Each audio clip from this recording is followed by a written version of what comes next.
오늘 함께 나눌 하나님 말씀은 욥기 16장 1절에서 22절입니다. 구약성경 777페이지 욥기 16장 1절에서 22절입니다.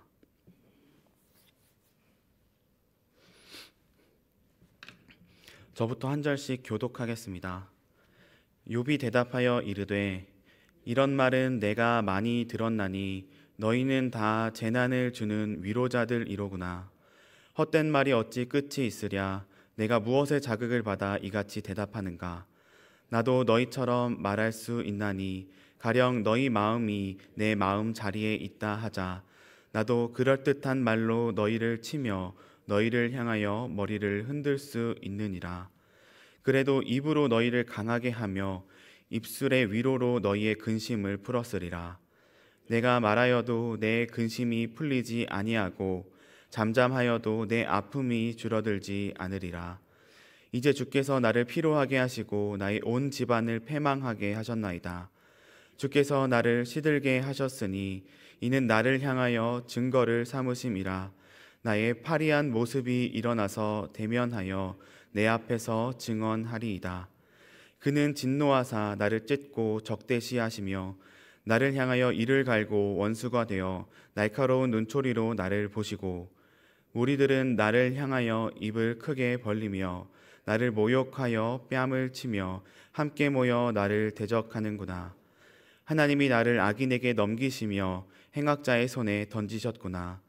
내가 평안하더니 그가 나를 꺾으시며 내 목을 잡아 나를 부서뜨리시며 나를 세워 관역을 삼으시고 그의 화살들이 사방에서 날아와 사정없이 나를 쏘므로 그는 내 콩팥들을 꿰뚫고 그는 내 쓸개가 땅에 흘러나오게 하시는구나.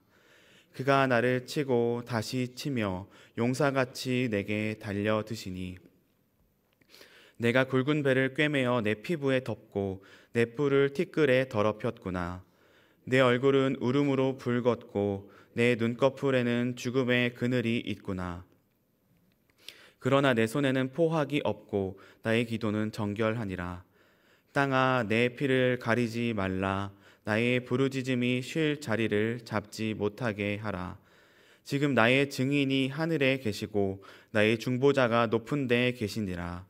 나의 친구는 나를 조롱하고 내 눈은 하나님을 향하여 눈물을 흘리니 사람과 하나님 사이에와 인자와 그 이웃 사이에 중재하시기를 원하노니 수년이 지나면 나는 돌아오지 못할 길로 갈 것임이니라. 아멘. 청년들을 신방할 때 적잖이 듣는 아픔이 있습니다. 바로 그리스도인으로부터 받는 고통을 해석하는 문제입니다. 특히 이 일은 직장 생활하는 청년들한테서 주로 듣는데 그리스도인 상사나 동료에게 부당한 언사를 듣거나 대우를 받으면 그 어느 때보다 마음이 어렵고 신앙의 회의감까지 든다는 게 그 내용입니다. 그때 얘기를 듣는 저도 마음 한켠이 답답해집니다. 그리고 긴 한숨을 쉽니다. 그런데 이런 문제는 비단 각박하게 돌아가는 오늘날 현대 사회에서만 일어나는 게 아닙니다. 오래전 다윗도 이렇게 노래했습니다. 시편 55편 12절과 13절을 세 번역으로 읽어드리겠습니다. 나를 비난하는 자가 차라리 내 원수였다면 내가 견딜 수 있었을 것이다. 나를 미워하는 자가 차라리 자기가 나보다 잘났다고 자랑하는 내 원수였다면 나는 그들을 피하여서 숨기라도 하였을 것이다. 그런데 나를 비난하는 자가 바로 너라니 나를 미워하는 자가 바로 내 동료, 내 친구, 내 가까운 벗이라니. 참 경악스러운 반전이 단 두 절로 이뤄진 노랫말에 담겨 있습니다. 자신을 고통스럽게 하는 원수, 그 비방자가 바로 내 동료, 내 친구라고 말합니다. 말할 수 없는 비애감에 젖은 다윗의 절규가 얼마나 절절할지 우리는 어렵지 않게 그릴 수 있습니다. 왜냐하면 오늘 우리도 이 황당함을 넘어선 쓰림을 겪어본 적 있기 때문입니다. 그리고 우리가 지난달부터 살피기 시작한 책 욥기의 주인공 욥에게서도 이 아픔을 간접 경험했기 때문입니다.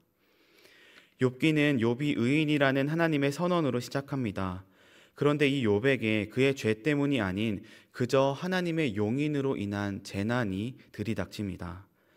이때 하나님의 이 결정을 알지 못했던 욥은 어찌할 바를 모르다가 자신이 태어난 날을 저주하며 소리쳤는데 욥을 위로하기 위해 찾아온 새 친구가 그에게 화를 더합니다.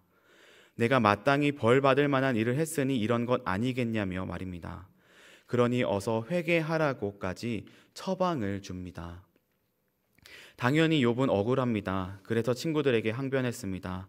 나는 가족만 아니라 전 재산을 잃을 만한 죄를 범한 적 없다고 말입니다. 그러니 일의 원인을 하나님에게서 찾아야 한다고 목소리를 높였습니다.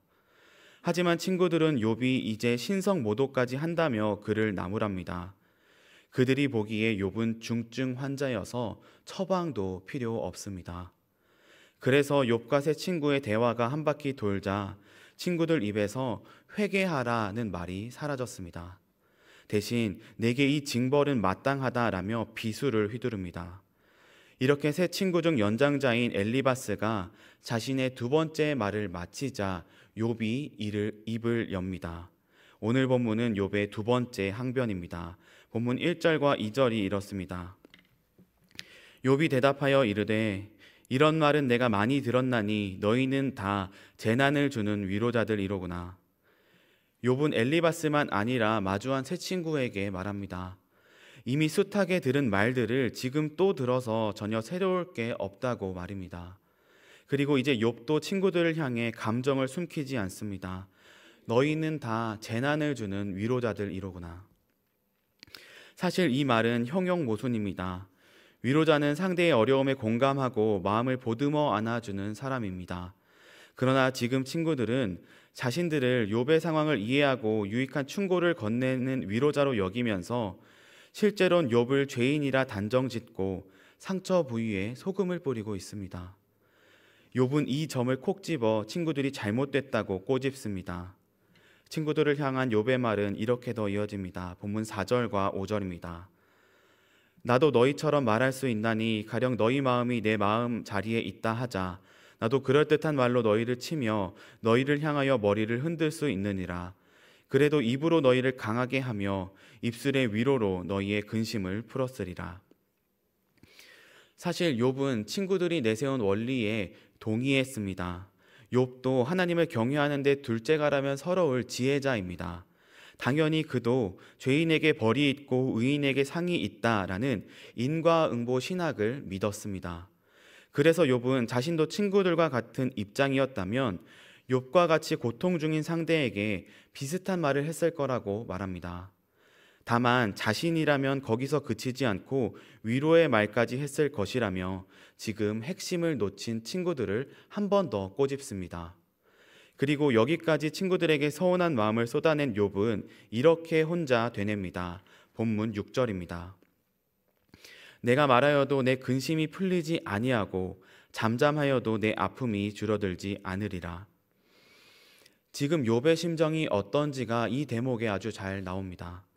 입을 열어 속사포처럼 쏘아붙여도 답답한데 입을 다물고 있어도 아픔이 사그라들지 않는다는 것입니다. 이렇게도 저렇게도 답을 모르겠을 때, 앞뒤가 꽉 막혀 도무지 활로를 찾지 못할 때, 그때 교우님이시라면 어떻게 하시겠습니까? 욥처럼 가장 가까운 이로부터, 심지어 같은 하나님을 믿는 이 교역자나 구역원들로부터 억울하게 참소를 당할 때 교우님은 어떻게 해오셨습니까? 이런 상황을 두고 오늘 말씀을 시작하며 소개했던 시편 55편의 화자 다윗은 이렇게 했습니다. 시편 55편 16절이 이렇습니다. 나는 하나님께 부르짖으리니 여호와께서 나를 구원하시리로다. 다윗은 친구들마저 자신을 공격해 믿을 리가 하나도 없을 때, 그렇게 숨이 턱 밑까지 조여올 때 하나님께 부르짖었습니다. 여기서 구원하시리로다로 번역된 부분을 새번역 성경은 건져주실 것이다로 표현했습니다. 건지는 행동은 위에서 아래로 향합니다. 양옆, 앞뒤, 아래에서는 할 수 없습니다. 즉 지금 다윗은 위에 계신 하나님을 향해 고개를 들고 입을 연다고 노래합니다. 그리고 이런 다윗의 행동이 욥에게서도 보입니다. 본문 7절과 8절입니다. 이제 주께서 나를 피로하게 하시고 나의 온 집안을 패망하게 하셨나이다. 주께서 나를 시들게 하셨으니 이는 나를 향하여 증거를 삼으심이라. 나의 파리한 모습이 일어나서 대면하여 내 앞에서 증언하리이다. 친구들을 향해 말을 마친 욥이 그 다음으로 부른 대상은 다름 아닌 욥의 주님이신 하나님입니다. 이제 그는 시선을 위로 향하고 긴 호흡으로 하나님께 토로합니다. 이런 욥의 행동은 그가 신라 같은 희망을 사람이 아닌 하나님에게서 찾으려 한다는 걸 알려줍니다. 실제로 시리에 빠진 사람들은 입을 열지 않고 끝없는 내면의 심연에 잠수해 버리려 합니다. 그 무엇도 자신을 건져낼 수 없다고 믿기 때문입니다. 그러나 욥은 하늘을 보고 말했습니다. 적어도 위에 계신 분이 듣는다고 믿기 때문입니다. 다만 그분이 듣기 좋을 감언이설은 아니었습니다. 그는 자기 인식의 경계를 최대치로 확장해 하나님에 대한 이해를 있는 그대로 쏟아냈습니다. 지금 자신의 상황이 다 하나님이 일으킨 것이라고 말합니다. 더욱이 하나님이 그를 시들게 해 몰골을 흉측하게 하셨는데 이 내 모습조차 나를 돕지 않고 사람들이 내 죄를 입증하는 근거로 삼는다며 절규합니다. 하나님을 향한 욥의 부르짖음은 이렇게 이어집니다. 본문 9절과 10절입니다. 그는 진노하사 나를 찢고 적대시하시며 나를 향하여 이를 갈고 원수가 되어 날카로운 눈초리로 나를 보시고 무리들은 나를 향하여 입을 크게 벌리며 나를 모욕하여 뺨을 치며 함께 모여 나를 대적하는구나. 계속해서 욥은 하나님을 자신을 날카롭게 쳐다보며 이를 갈고 끝내는 찢어버리는 맹수 같다고 말합니다. 그리고 이렇게 먹잇감이 된 자신 주위에는 마치 동물의 사체를 먹는 짐승 같은 친구들이 몰려와 모욕하고 뺨을 친다고 한탄합니다. 욥의 말은 여기서 그치지 않습니다. 본문 12절에서 15절입니다. 내가 평안하더니 그가 나를 꺾으시며 내 목을 잡아 부서뜨리시며 나를 세워 관역을 삼으시고 그의 화살들이 사방에서 날아와 사정없이 나를 쏘므로 그는 내 콩팥들을 꿰뚫고 그는 내 쓸개가 땅에 흘러나오게 하시는구나. 그가 나를 치고 다시 치며 용사같이 내게 달려드시니 내가 굵은 배를 꿰매어 내 피부에 덮고 내 뿔을 티끌에 더럽혔구나. 이번에 욥은 하나님을 자신을 대항해 전투하는 용사로 묘사합니다. 아무 문제 없이 살던 자신에게 하나님이 들이닥쳐 모든 걸 산산이 부쉈다고 말합니다. 게다가 자신을 관역으로 세운 뒤 사정없이 화살을 쏘아 꿰뚫린 온몸이 쓰리다고 말합니다. 또한 이런 공격이 한 번으로 그치지 않았기에 상처가 아물 틈이 없어 슬픔의 상징인 베옷을 피부에 덧대 꿰매야 할 정도라고 흐느낍니다. 자연히 그의 얼굴은 몹시 붉게 상기됐으며 눈꺼풀은 죽음을 앞둔 자처럼 반쯤 감겨 있습니다. 그런데 아직 욥의 숨은 붙어 있고 눈과 입은 완전히 다물어지지 않았습니다. 그래서 그는 이렇게 또 한 번 되뇌입니다. 본문 17절입니다. 그러나 내 손에는 포학이 없고 나의 기도는 정결하니라. 여전히 욥은 자신이 무죄하다고 말합니다. 여기까지 욥의 부르짖음을 듣자니 어떤 면에선 욥의 절개가 놀랍습니다. 과거 우리나라의 민주화 시절을 다룬 영화나 드라마를 보면 무고한 사람들이 극악한 고문을 받다 자신이 짓지도 않은 죄를 실토하는 장면이 나옵니다. 분명 욥은 하나님을 고문관으로 여기고 자신이 고문을 당한다고 여깁니다. 그런데도 끝끝내 결백을 주장합니다. 혹 욥이 실제로는 죄인이라면 그는 위선자로서 생을 마감했을 것입니다. 하지만 오늘날 우리를 포함해 욥기의 독자들은 욥이 의인인 걸 압니다. 그래서 욥의 이런 자세가 짐짓 놀라우면서도 내게는 이런 지조가 있는지 돌아보게 됩니다. 하나님 앞에서 과연 누가 떳떳할 수 있겠냐면 그 떳떳함을 바라며 추구하는 일은 우리네 신앙의 큰 자산이 되리라는 작은 깨달음을 얻습니다. 그리고 이렇게 우리도 정진한다면 다음과 같은 욥의 고함 속 절조를 얻게 될 것입니다. 본문 18절과 19절입니다. 땅아 내 피를 가리지 말라. 나의 부르짖음이 쉴 자리를 잡지 못하게 하라. 지금 나의 증인이 하늘에 계시고 나의 중보자가 높은 데 계시니라. 욥은 마지막 힘을 짜내 자신의 결백 주장을 도와줄 이로 땅을 호출합니다. 그리고 땅에게 자신이 이제껏 흘린 피를 감추지 말고 그간의 외침들도 하늘에 계신 하나님께 있는 그대로 전하라고 요청합니다. 이때 이런 욥의 요청은 괜히 나온 게 아닙니다. 왜냐하면 세상 첫 죽음의 무고함을 증언했던 것도 땅이었기 때문입니다. 창세기 4장 10절이 이렇게 증언합니다. 이르시되 내가 무엇을 하였느냐 내 아우의 핏소리가 땅에서부터 내게 호소하느니라. 이 세상에서 일어난 사람의 첫 죽음은 무죄한 자의 몫이었습니다. 가인에 의한 아벨의 죽음이 바로 그것입니다. 이때 아벨의 억울함을 하나님께 호소한 게 바로 땅이었고 하나님은 들으셨습니다. 이 일로부터 무고한 사람의 피가 덮이지 않는 한 그 피는 하나님께 소리치며 복수를 요구한다는 사상이 고대 사회에 편만했습니다. 욥은 이런 배경을 근거 삼아 땅을 호출했습니다. 그리고 땅의 증언을 듣고 자신의 결백을 입증할 증인이 실로 하늘에 계신다며 위를 향한 시선을 꺼트리지 않았습니다. 즉, 욥은 그 자신도 설명할 수 없는 아이러니지만 자신을 치신 하나님만이 문제 해결의 실마리를 갖고 계신다고 믿었습니다. 그래서 그는 이렇게 말합니다. 본문 20절입니다. 나의 친구는 나를 조롱하고 내 눈은 하나님을 향하여 눈물을 흘리니. 친구들이 끝까지 자신을 조롱하고 비웃으며 업신여길 때 욥은 끝까지 하나님을 향해 눈물 흘리겠다고 말합니다. 정말 이해 못할 신앙입니다. 하나님께 원인을 돌리면서도 하나님을 의뢰하니 말입니다. 그런데 한편으론 곰곰이 생각해 보면 원래 믿음이란 것 자체가 이해할 수 있는 게 아닙니다. 그 누가 한쪽 뺨을 맞으면 다른 쪽 뺨까지 대주는 게 이기는 것이라고 믿는단 말입니까? 그 누가 끝사람이 되어야 첫째가 된다고 믿는다는 말입니까? 그 누가 나무에 달려 높이 들린 채 저주받으며 죽은 이를 구원자로 믿는단 말입니까? 애초에 믿음이란 것 자체가 이처럼 세상에선 설명할 수 없는 것입니다. 그런데 이런 불가해한 믿음을 욥이 갖고 있었습니다.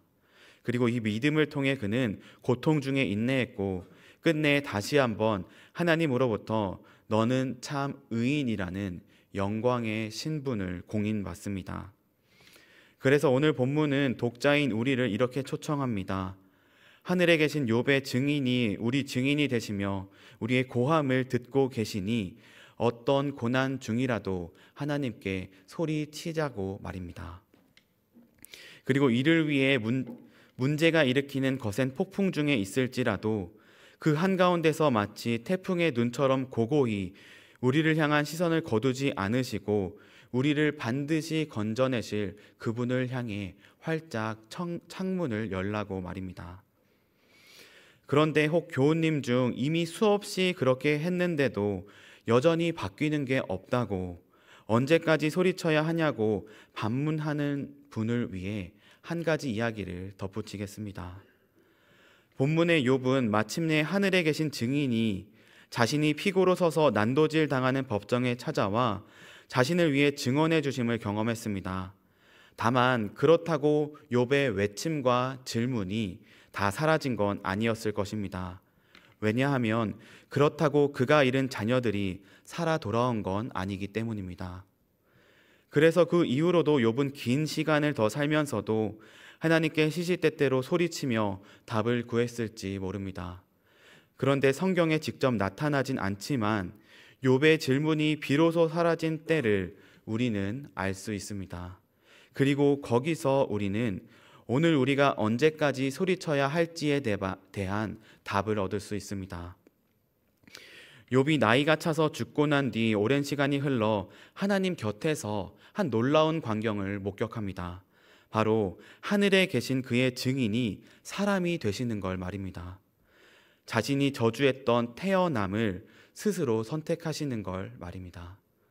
그리고 욥은 계속 봤을 것입니다. 욥보다 더 의로운 그 증인, 사람으로 태어나신 하나님, 그리스도 예수님이 자기처럼 억울하게 참소당하고 고통받는 것을 말입니다. 가족들에게 미친 사람 취급당하고 사랑하는 제자들에게서 저주를 받습니다. 군대는 그의 뺨을 치며 학대하고 사람들은 연합해 날카롭게 쏘아보며 조롱합니다. 그리고 화살보다 더 두껍고 날카로운 창에 찔리는 걸 욥은 봤을 것입니다. 그런데 그때 그 증인 사람 대신 하나님 예수님은 소리치지 않았어야 했습니다. 왜냐하면 자신이 증언했던 욥의 온전함을 지키고 당신 이후 태어날 우리의 속죄를 위해선 그 고통을 소리 없이 다 끌어안아야만 했기 때문입니다. 그렇게 우리가 하나님께 원 없이 소리칠 수 있게 우리와 하나님 사이 막힌 담을 없애려고 그분은 우리의 모든 고통을 채울하실 뿐 아니라 더 심한 고통을 받고도 침묵하셨습니다. 이 모두를 봤을 그때 비로소 욥의 모든 고함과 질문은 사라지고 고통은 싸매어졌을 것입니다. 그리고 오늘 우리도 이 예수님을 기억할 때 비로소 고함을 잠재울 진정한 위로와 평안을 얻습니다. 그러니 대체 언제 끝날지 모르는 고통을 대할 때 이 위대한 이야기를 기억합시다. 그때 문제는 작아지고 우리는 본문 속 욥보다 더 근사하게 그 고난을 통과할 것입니다. 그리고 하나님이 우리를 부르시는 그 자리, 우리를 위해 예비하신 그 자리에 이를 것입니다. 기도하겠습니다. 하나님 아버지, 우리 연약함을 도우시는 성령님을 통해 우리 마음의 눈을 밝히사 욥이 바라본 하늘의 증인이 곧 그리스도 예수님이심을 깨닫게 해주셔서 감사합니다. 하나님께 토로했던 욥은 끝내 하나님의 증언을 끌어냈습니다. 다만 거기서도 그치지 않았던 그의 질문이 사라진 건 그 증인이 사람 되어 오셔서 그의 모두를 채울하신 걸 봤을 때임을 믿습니다. 이처럼 주님께서 밝혀주신 우리 마음의 눈도 항상 그리스도 예수께 향하게 하옵소서. 그렇게 주님을 향해 창문을 열고 항상 주님을 바라보며 주님이 주시는 힘과 위로를 얻어 문제는 작아지고 고난이 소망으로 바뀌는 것을 경험하게 하옵소서. 예수님의 이름으로 기도드립니다. 아멘.